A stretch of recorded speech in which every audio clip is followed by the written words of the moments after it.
Happy Wednesday, everybody. So Violet Affleck, the daughter of Ben Affleck and Jennifer Garner, has turned 18, and she's already going viral for testifying in front of the LA County Board, making an emotional plea for mask mandates. She wants everybody to wear a mask. Plus, we've got George Clooney, who has penned an op-ed for the New York Times, making a similarly emotional plea for Joe Biden to step down. But first, last week it was, she's a flat earther. But today, the Zionist media is trying to convince the public that I'm worse than a flat earther. I'm, you guessed it, a Holocaust denier.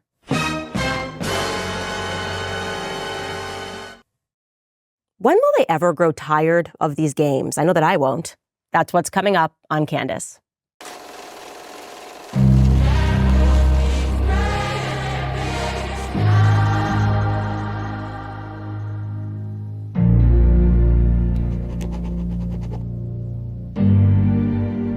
My poor PR guy, he wakes up in the morning, he's got tons of text messages from journalists asking for clarity. Is it true? Did Candace say this? How could she say this? And everybody knows what's happening. They're watching the show, journalists, every minute of the show, and they're looking for just a 4-second clip that they can take out of context and spin it and send it around to all of their journalist friends. And we have a cell of Zionist media. We have people that are working to further the interests of Israel, and that is why they keep taking me out of context. But I literally don't care. I just hope they understand that I'm built different. Don't care. Built different. Don't care. I really do love that clip of Andrew Tate, but it is very true. I just know that I was built for this moment in time. I have the courage, and I feel so encouraged. That's what's weird, is how happy I am every single day. And this morning, I started my day by having a very long interview with Russell Brand. And I hadn't been on his show in quite some time. And it was really great to speak to him because our journeys have converged in a variety of strange ways. Russell Brand was the interview that I was giving all the way in London on the night that I met my husband. I was notoriously 3 hours late when I met my husband because I was doing Russell Brand's podcast. And at the same moment, we have both been compelled toward faith, like understanding that the politics is downstream from the faith conversation, and the left versus right, Republican versus Democrat, the Tory versus Labor. It means nothing if you don't understand that this has always been about good versus evil. And we had an amazing conversation, and I'm telling you, it's going to break the internet. People will be extremely upset. I think he said it's coming out in a few days, but I did want to bring you a moment from it because I can do that. I can give you guys a little premiere of that conversation. Take a listen. These are the bad guys. The Christians are always the bad guys. Every time you learn about Christian history, we're always the bad guys. You learn about the Spanish Inquisition, we're lied about what actually took place then because it makes Catholics and Christians look bad. We're told that about the Dark Ages and the Age of Enlightenment, the Dark Ages weren't dark. It was an age of remarkable Christian progress, a remarkable Christian experimentation.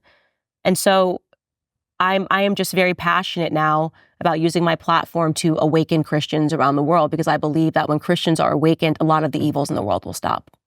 It feels to me that perhaps some of the things you are describing, and you're describing a lot of things, Candace, are perhaps because in some ways Christianity, through its various forms of institutionalization, became meshed onto power, whether that's through Roman Catholicism and the establishment of the Vatican, or even the conversion of Constantine. It seems that at the point that power and Christianity melded together, political power, I suppose I mean, that there was a complexity that means, at least now, that we truly are living in an individualistic, materialistic, progressive, and late rational, post-Enlightenment age, that Christianity is sort of in the quagmire with old discarded ideas, somehow replaced with some of the forms of progressivism that you in your previous incarnation focused on quite heavily.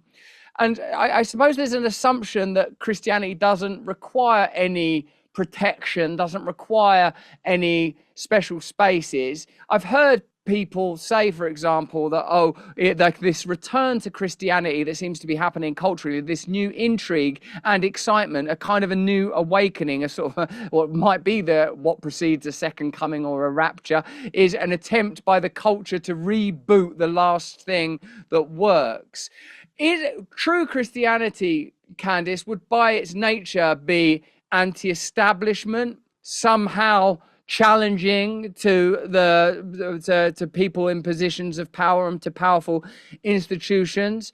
It seems that you've embraced this aspect of Christianity, but when you look at the modern political stage with like what's happening in my country, a new centralist, authoritarian, globalist government coming to power with an extraordinary portion of the votes. What's happened in France, a kind of machination and alloying of political groups in order to maintain Macron's centrist, authoritarian, globalist power.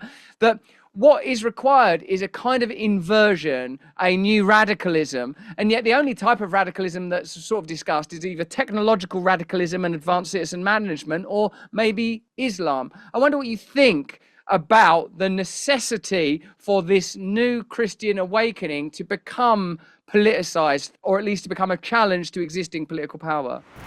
You'll be able to hear my answer to that when he drops the interview, but here's what I will say. I'm very aware of why I'm being attacked.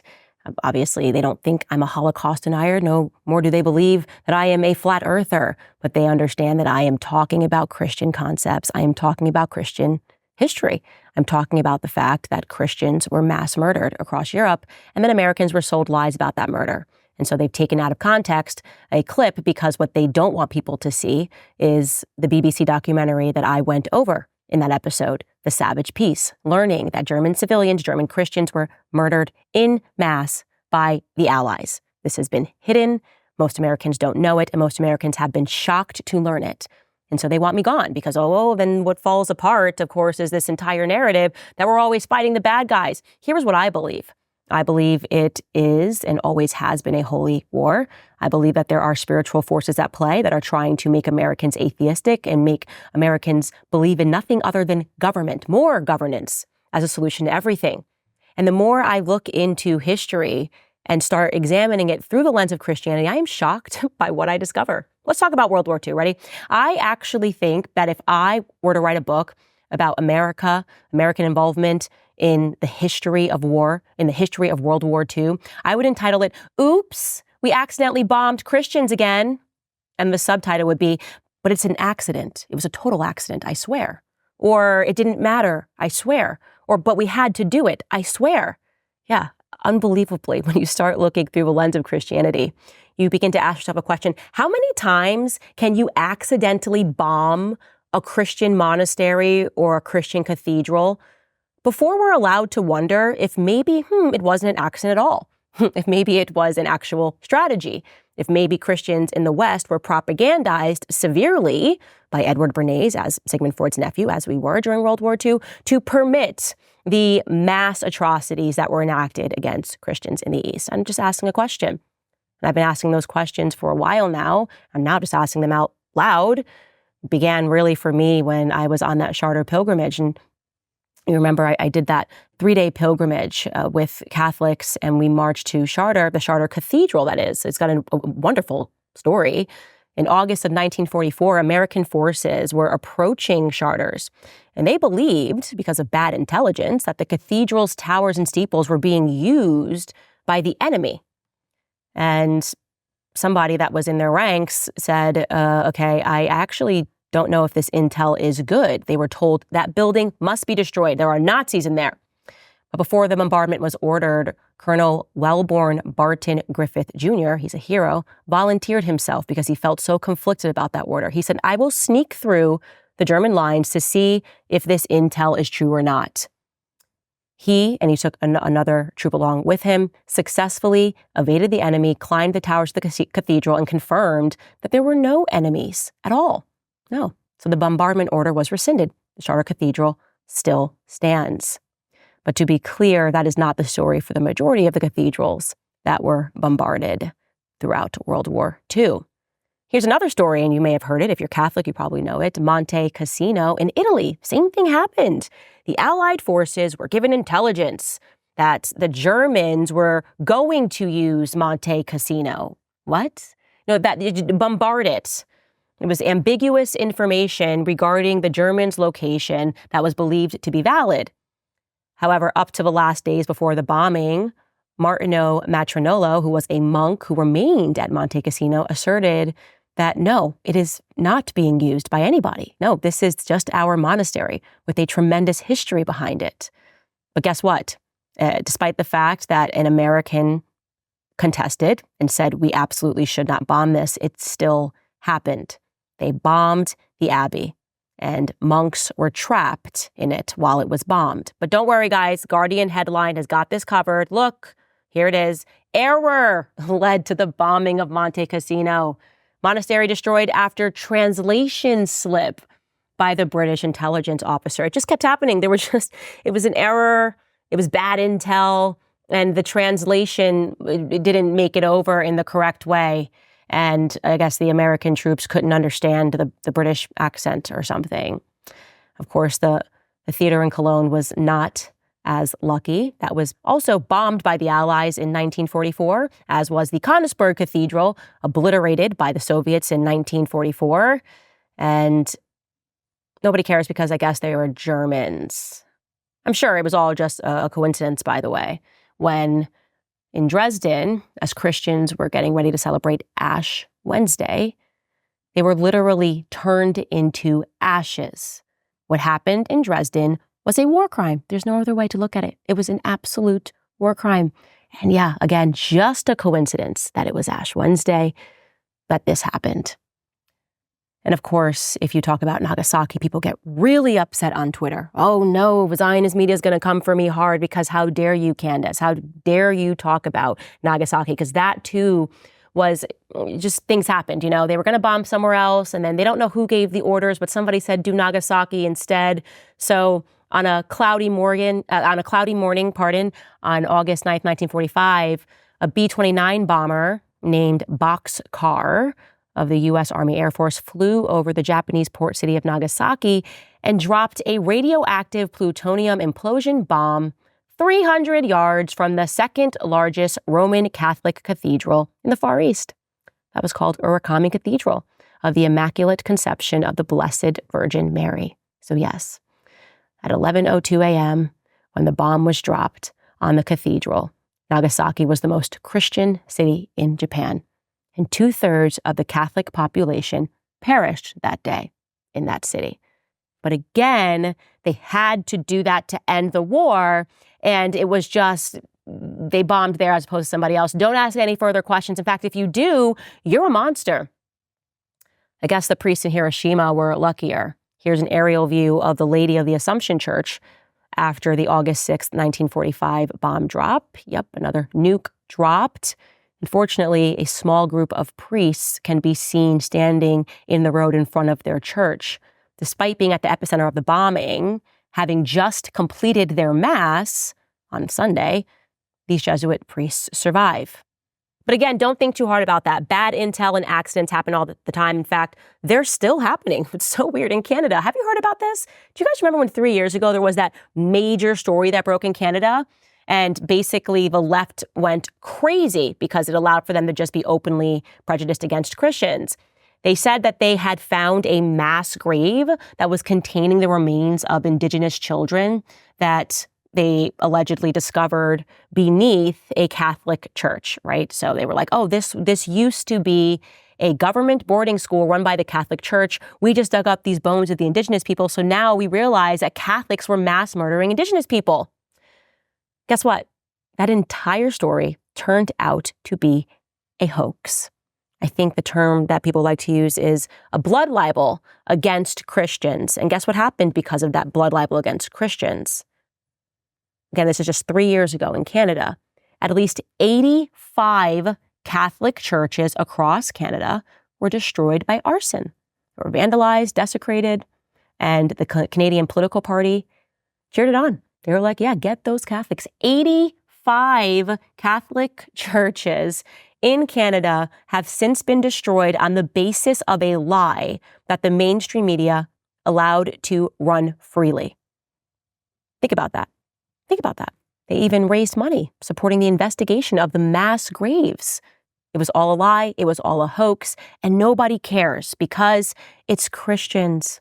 And Christians, you are supposed to be subjugated. You are supposed to do the bidding for other religions. In fact, you should be doing the absolute most for other faiths. And if you start speaking out about your faith, if you start recognizing this trend of bad intel and Catholic churches then subsequently being bombed and destroyed and shelled, well, that would make you a problem. That would make you even plausibly a flat-earthing, Holocaust-denying idiot. So don't do that, Christians. Don't start looking at your own history and getting vocal about it. That would make you me.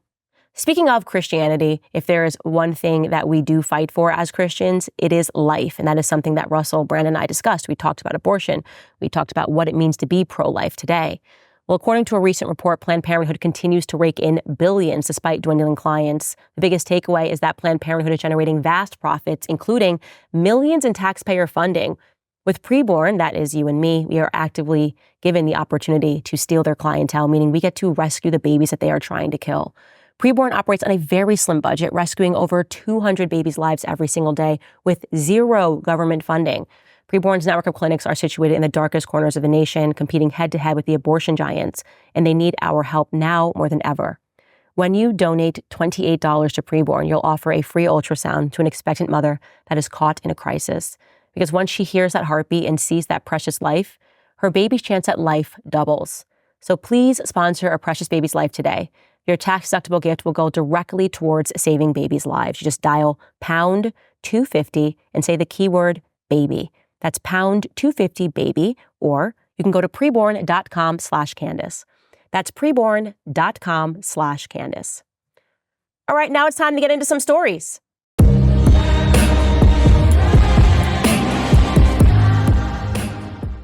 Before we get into this first story, we are so close to 2 million subscribers. Hit the subscribe button if you're watching this on YouTube. Go and support the show by heading to locals.com, finding me, and giving a gift if you can. All right, first up, I would love to speak about Violet Affleck. I would like to talk about the Afflecks in general, and genuinely, I would love to speak to Ben Affleck, but we know it is never going to happen. Hollywood is just a study in demonism. It really is, and I hope now that you're listening to the show, you recognize that and you see the signs everywhere. And I wish I could tell you more about my conversation with Russell Brand, but we specifically talked about Hollywood and how basically whatever the Bible says, they are selling the opposite, right? And it's because they believe ultimately that their God is government. I don't like talking about children on this show, but what I will say is that those children that are put into the public sphere, the children of these Hollywood celebrities, always get coverage, and whatever they're doing seems to be the trend that is being established because people want to be just like them. And the Affleck family, they have one daughter who is, I think, non-binary that came out recently, and she learned to be non-binary because she was hanging out with J-Lo's kid, or she's trans. I can't remember which one it is. But that's going on. And now you have this other daughter who seems to identify as her gender. Her name is Violet Affleck. She just turned 18 years old. And she's getting a bit of press right now because she went down to the LA County Board and she decided to testify on behalf of mask mandates because she believes that mask mandates will keep more people alive. Take a listen to what she had to say. Violet Affleck, Los Angeles resident, first-time voter. I'm 18. I contracted a post-trial condition in 2019. I'm okay now, but I saw firsthand that medicine does not always have answers to the consequences of even minor viruses.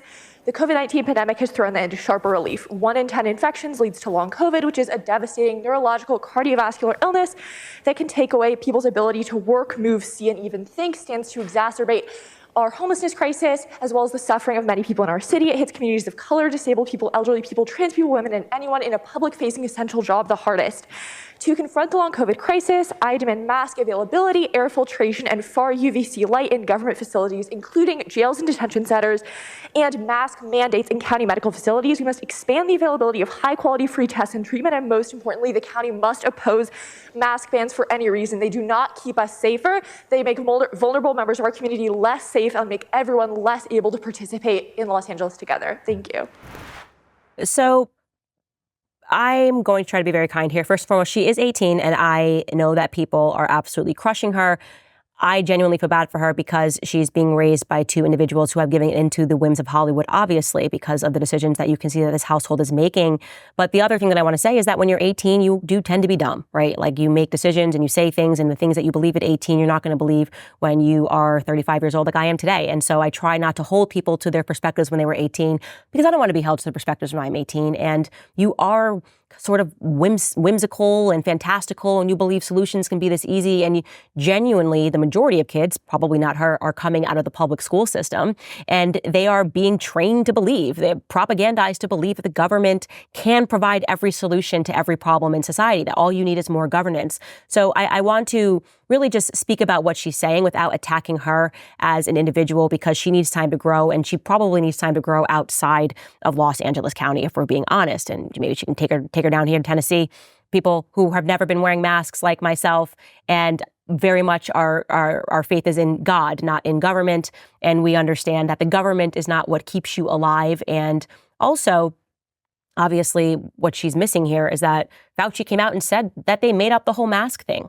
So to speak about what she's actually doing, because that's more important, she's still wearing a mask. And you see these types. Taylor Lorenz is also still wearing a mask. She's a former journalist or a current journalist for Washington Post. And I have actually seen clips of Violet, because of how famous her father is, wearing a mask. And I was wondering in my head, why is she perpetually wearing a mask? And this is what it gets into when we say that you need to recognize that the government basically read the Bible, right? These Satanists read the Bible and they said, how can we recreate this so that people believe that we are the creators, that they come to us for life? We'll tell them the Bible is fake while we actually try to create a system that mimics the Bible by inverting everything in the Bible on its head. So the government is now going to keep you alive, right? And she's so committed to this faith that one of the sacraments is you wear a mask, you cover your face, because the experts, these are all their little demigods, came to her and told her, this is what you need to do. This is what you need to sacrifice. You got to sacrifice your face and we'll keep you alive.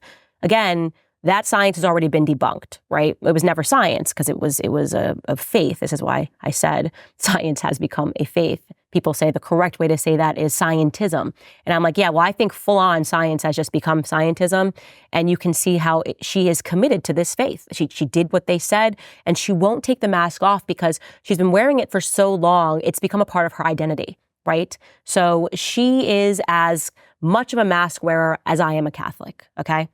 She is committed to this. And so the next thing to show how committed she is to this faith is to go to the government and to make this plea, to publicly please more governance. And no, next time you guys do this, even the people, this is what she's saying, even the people that are not wearing a mask, they must be enforced. There can be no exceptions. Even those 3-month-old crying babies on the plane, mask them up. That's what she's asking for. She's saying there can be no exceptions here. Like we all must be forced to bow our heads and belief and to bend the knee to governance. Like she is subservient to governance. She knows she believes that is the real God in life. And if only everyone else could see that, the world would be better. That's what she actually believes. It's sick. It is an illness. And unfortunately for her, she's very young. It genuinely is not her fault. And so I wish when people would critique this, they would just critique what she is saying outside of who she is, because she has no idea who she is. She grew up in a cult, and she doesn't even know that it's a cult until she steps outside of the cult. Will she be able, when she steps out of the cult, she'll be able to see things for the first time. And this is very much, by the way, the story of Russell Brand. It's why he's a brilliant person to speak to, because he was in it and now he's out of it. And look at what his life has become since abandoning Hollywood, right? He's talking about freedom. He's talking about real purpose, and he has found God. So it's sad to me when I see this, but it's important to talk about because the public school system exists to create people like Violet. Culture exists, right, to create people like Violet, to tell her which ideas she should have and which sacrifices she can make. And in this instance, her sacrifice is her entire face. And of course, most of us understand that what she's asking for are higher taxes, right? We got to spend more and more and more of hard taxpayers' money, because obviously that's the solution. We just need to sacrifice more of our hard-earned money. And I think that after everything that we've been through this year, after the inflation that we've seen the last 4 years, and watching our tax-paying dollars fund these endless wars, witnessing the persecution of a political opponent like some banana republic, after witnessing all of that, all of us are wondering, what can we do to defend our hard-earned money? I know what I'm doing. I'm diversifying with gold and silver, the type of money this administration cannot easily control or inflate away. For this show, I have partnered with the top-rated precious metals company, GoldCo. Not only is GoldCo helping support my new show, but they're also helping me diversify and protect my money from the never-ending wars, debt, and inflation from this government. And right now, they're offering my audience up to a 10% instant match in bonus silver if you qualify, but only while supplies last. So go to CandaceLikesGold.com to learn more. You'll get a complimentary wealth protection kit to arm you with the facts about how precious metals can help you. Just go to CandaceLikesGold.com. That's CandaceLikesGold.com, because that's just really a fun place to go to. I love that. Just love that domain name. So nail in the coffin. George Clooney, he's our resident Hollywood Democrat. He is everywhere he needs to be, at every fundraiser, shaking hands with all the power players, constantly telling us how to vote. He's just in, he's like in the in crowd. I do not trust him at all. And so this is how you really know it's over for Biden, that the decision has been made by the CIA. Then he's just got to step aside, because George Clooney is now jumping ship in the form of a very emotional op-ed that he wrote for the New York Times. And he starts it by telling you that he loves Biden. He writes, "I love Joe Biden as a senator, as a vice president, and as president. I consider him a friend, and I believe in him, believe in his character, believe in his morals. The last 4 years, he won many of the battles he faced. But the one battle he cannot win is a fight against time. None of us can. It's devastating to say it, but the Joe Biden I was with 3 weeks ago at the fundraiser was not the Joe big effing deal Biden of 2010. I like that because he goes back to 2010. Joe Biden was definitely the same Joe Biden that he was when he ran for president of the United States, but nobody cared. I mean, nobody cared whatsoever. And now they are throwing him under the bus. It's almost making me want to defend Joe Biden, because it's just so obvious. Like, their attacks against him are so obviously planned and coordinated, and they are all being told to do this. You think they just magically found the courage to? Like, he said that he saw Joe Biden at a fundraiser weeks ago. Why didn't he write this op-ed sooner than the debates? That's just out of curiosity. Why didn't he do that? He goes on, he writes, "Was he tired? Yes. A cold? Maybe. But our party leaders need to stop telling us that 51 million people didn't see what we just saw. We're all so terrified by the prospect of a second Trump term that we've opted to ignore every warning sign." Okay, you are just so ridiculous here, George Clooney. No one had more access to Joe Biden than you and Jill, okay? And you, like I said, have been holding his hand. I remember watching these photos that were published of him. And the media at the time reported that his wife, who also is a Democrat resident, as I would say, did not attend the fundraiser because she is upset with him about what's going on with Gaza, right? She thinks that what's going on in Gaza, she has used her platform, Amala, to say that she believes it is a genocide, and so she did not accompany her husband. But her husband went. Her husband spoke to Joe Biden. Her husband realized, as he has known all along, that he was in full mental decline, that he likely has Parkinson's, that he is not able to communicate effectively. And despite this, he did nothing. Because George Clooney has a handler, obviously. There are people that tell these actors and actresses when they are allowed to speak out. Hey, today we need you to promote the COVID vaccine, and they do it, right? Today we need you to love Joe Biden and say he's amazing, and they do it. And at some point, they all got the same message. Okay, Joe Biden's over. It's time to cancel Joe Biden. Be loving in your delivery. And that's what this reads like. It's just George Clooney going for an Oscar, okay? George Clooney doing his best acting job to pretend that he's startled by this, and now it's actually time to acknowledge that what we've all known all along. I'll just read you one more bit of this. Would it be messy? Yes. Democracy is talking about replacing Joe Biden, or Joe Biden stepping down. Would it be messy? Yes. Democracy is messy. But would it enliven our party and wake up voters who long before the June debate had already checked out? It sure would. The short ramp to Election Day would be a benefit for us, not a danger. It would give us the chance to showcase the future without so much opposition research and negative campaigning that comes with these ridiculously long and expensive election seasons.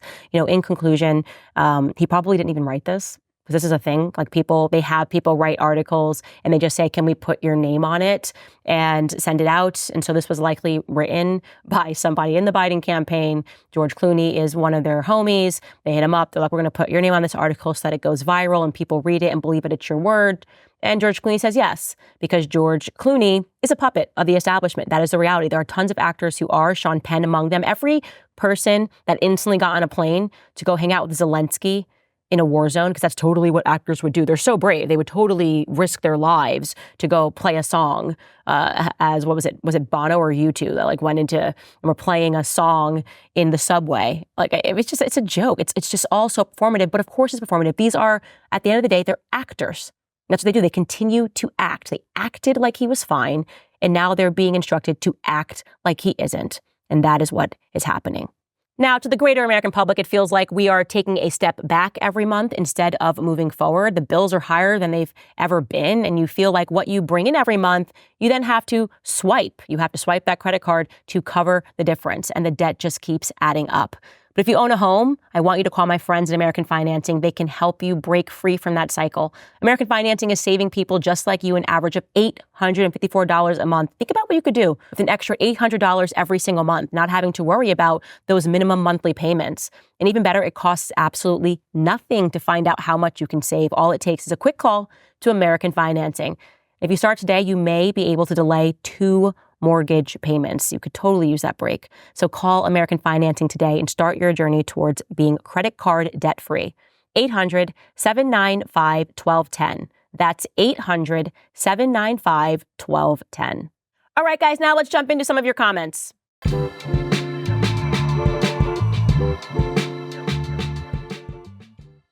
Look, people had a lot of feelings yesterday about me talking about Jordan Peterson.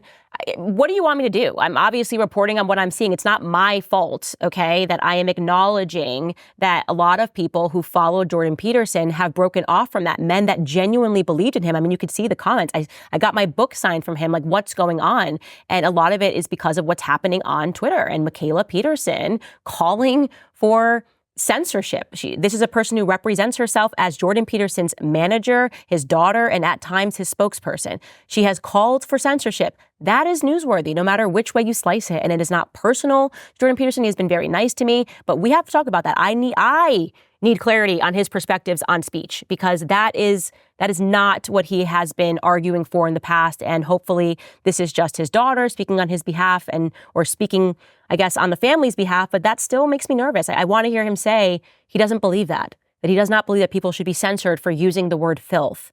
Anyways, Michaela Peterson instantly commented she was having a spiral on Twitter. She wrote, 1/5 of Americans are prescribed psych meds like my dad was. They are nearly impossible to get off and cause withdrawal. So severe, especially after long-term use, that most people stay on them. I hope you don't ever suffer the way he did coming off of those meds. First and foremost, Michaela, just because I don't live my life and every personal thing that happens to me on the internet, the idea that I don't know anything about drug addiction or I've never lived through anything is crap. It's a horrible way to present your argument. I think every single family, sadly in America, has in some way been impacted by drugs. That's just the reality that we live in. And I am no exception to that rule. Again, just because I don't wear my heart on my sleeve doesn't mean that I haven't lived through a lot of things. I would argue that I've probably lived through more before I turned 10 years old than you've lived in your entire life. That would be my guess. But again, I'm not here to stage a pity party. I'm here to talk about why he is condoning or platforming or not saying something about your extreme calls to censor speech. Those are extreme. We don't stand for that, least of all on the conservative side of things. Vagabond writes, I hope JP sees this and takes you up on your offer, the offer to come sit down and talk about this. As someone who really took what he said to heart when my life was really in a bad place, I have improved my life drastically in part due to him.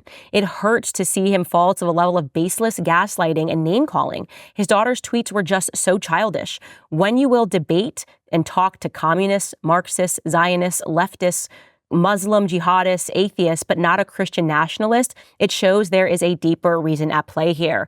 That's a very interesting comment, and I hadn't considered that. And that also could be why people are going, is he just going to protect Zionism and not actually follow what his principles are, which he believes in free speech? He has sat down and spoken to a lot of people with conflicting opinions, and yet he seems to accept, he pretends, I think rather, that like the Groypers are, you can't even sit down with a Groyper and have a conversation. Groyper, by the way, for those of you that don't know, it's the term that's used to describe people that follow Nick Fuentes.